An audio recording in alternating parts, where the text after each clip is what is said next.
Halo guys, selamat datang lagi di channel ini bersama gue, Reborn. Buat yang baru gabung, jangan lupa dibantu like dan di subscribe ya. Chainsaw Man episode ke-9 dibuka dengan sebuah cerita yang sangat menegangkan. Dimana pada momen ini, nampak Akane Sawatari yang dengan cepat langsung memberi informasi ke semua rekan-rekan yang lain bahwa kali ini misi mereka sudah hampir selesai karena sebagian besar anggota pemburu iblis dari divisi keempat sudah tidak dapat bertarung lagi. Tidak hanya itu, Akane pun juga sempat meminta bantuan tambahan karena saat ini Chainsaw Man sudah bangun lagi. Namun di tengah pembicaraannya, tiba-tiba Akane harus dikejutkan dengan amukan dari Denji yang mulai melancarkan beberapa serangannya ke arah tubuh Katana Devil. Mulai dengan pukulan dari tangan kiri menggunakan gergajinya, kemudian disambung dengan pukulan tangan kanan, dan diakhiri dengan sundulan menggunakan chainsaw yang ada di kepalanya. Hingga membuat tubuh dari Katana Devil pun terpental cukup jauh, dan tembok yang ada di belakangnya pun seketika langsung jebol. Tapi sayangnya semua serangan dari Denji tersebut sama sekali tidak berdampak apa-apa. Karena faktanya pergerakan Katana Devil jauh lebih cepat daripada Denji. Jadi setiap kali Denji mencoba untuk menyerangnya, dia pun sudah mampu menangkisnya lebih dulu dan mementalkan semua serangan Denji ke arah yang berlawanan. Tidak hanya itu, di satu panel yang sama ini, Katana Devil pun juga langsung melayangkan satu counter attack-nya atau satu serangan supernya lagi tepat ke arah tubuh Denji. Akibatnya bau Denji pun seketika langsung robek setelah terkena tebasan dari Katana Devil. Walaupun secara sekilas jalannya pertarungan antara mereka berdua nampak berat sebelah, tapi nyatanya Denji sama sekali tidak ada niat untuk menyerah dan mundur dari pertarungan mereka.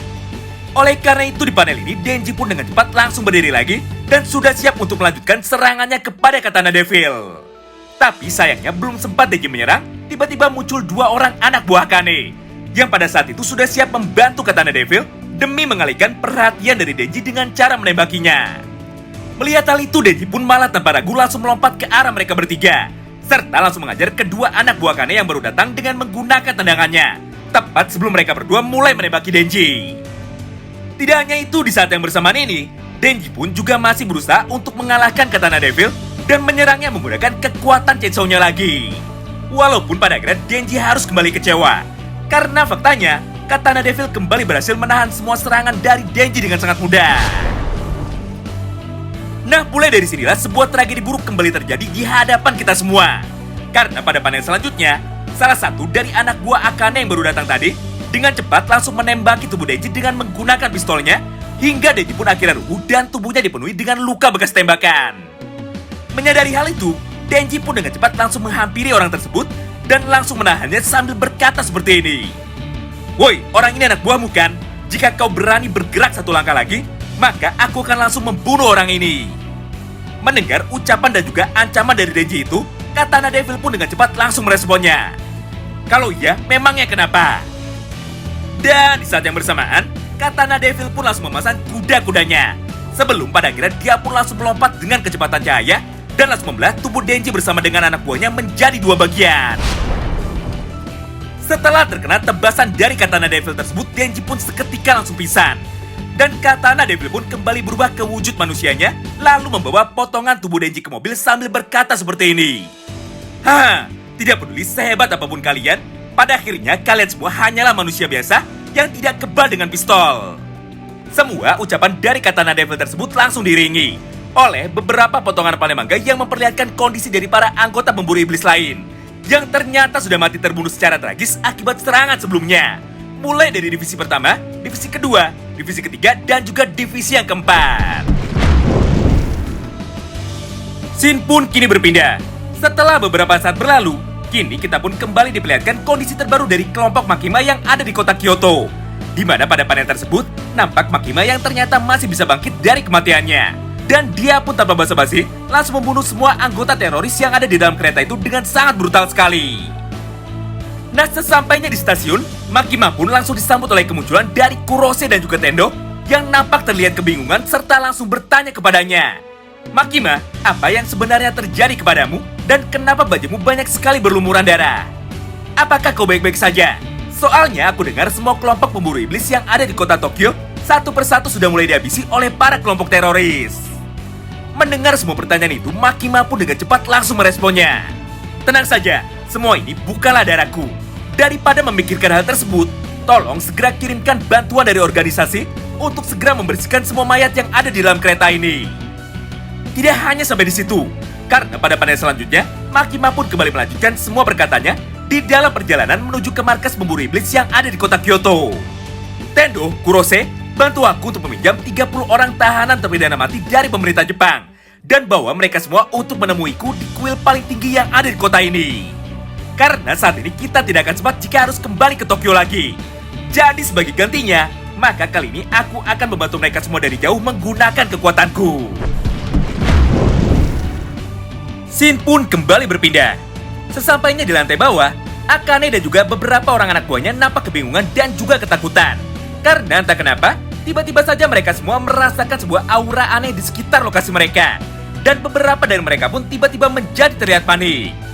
Menyadari hal itu, Katana Devil pun dengan cepat langsung berkata, "Woi Akane, kau sadar kan? Jika saat ini aku tidak bisa berubah ke wujud hybridku lagi selama beberapa saat karena tenagaku sudah habis. Jadi jika ada masalah yang datang, sisanya aku serahkan kepadamu." Namun di tengah ketegangan ini, tiba-tiba saja sebuah hal yang sama sekali tidak disangka kembali terjadi di hadapan mereka semua. Di mana satu persatu tubuh dari anak buah mereka seketika langsung hancur tanpa meninggalkan satu pun potongan badan. Melihat hal tersebut, Akane dan Katana Devil pun menjadi semakin kebingungan dan juga bertanya-tanya mengenai apakah yang sebenarnya sedang terjadi dan siapakah orang yang menyerang mereka. Karena seingat Akane, hanya Makima sajalah satu-satunya orang di dunia ini yang memiliki kemampuan serangan luar biasa besar dengan jarak jangkauan yang luar biasa jauh. Tapi karena sepengetahuan mereka Makima sudah mati, karena kelompok lainnya sudah membunuh Makima di dalam kereta, maka seharusnya tidak ada lagi satupun orang di dunia yang bisa melakukan semua itu. Hingga setelah beberapa saat berlalu, Akane pun akhirnya baru sadar bahwa Makima adalah seorang iblis spesial yang mampu terus bangkit dari kematian jika tubuhnya tidak cepat-cepat dihancurkan. Nah, mulai dari sinilah akhirnya Fujimoto kembali menunjukkan sebagian kecil kekuatan yang dimiliki oleh Makima kepada kita semua. Di mana pada momen itu, nampak Makima yang mulai melakukan ritual khusus untuk menggunakan kekuatannya demi membunuh semua anggota teroris yang dipimpin oleh Akane dari jarak jauh. Dengan cara melakukan pengorbanan, yaitu satu orang nyawa dari tahanan yang ada di dekatnya dengan satu orang nyawa dari teroris yang ada di kota Tokyo. Begitupun seterusnya, kejadian pembunuhan massal ini pun berlangsung tanpa henti. Mulai dari orang yang pertama sampai dengan orang yang ke-30. Wow, gila banget ya. Padahal ini hanyalah sebagian kecil kekuatan dari Makima saja. Namun ternyata dampaknya sungguh luar biasa hebat. Setelah selesai melakukan ritual tersebut, dan setelah berhasil memberikan pertolongan pertama kepada semua anggota pemburu iblis yang ada di kota Tokyo, Makima pun dengan cepat langsung berkata kepada Tendo dan juga Kurose, "Hei kalian berdua, sekarang kalian boleh melepaskan penutup mata kalian. Oh iya, karena aku sudah selesai di sini, maka mari kita pergi ke Tokyo untuk membereskan sisanya." Sementara itu di kota Tokyo, kali ini nampak Kobeni yang akhirnya bisa datang tepat waktu untuk menyelamatkan Neji yang pada saat itu hampir berhasil diculik.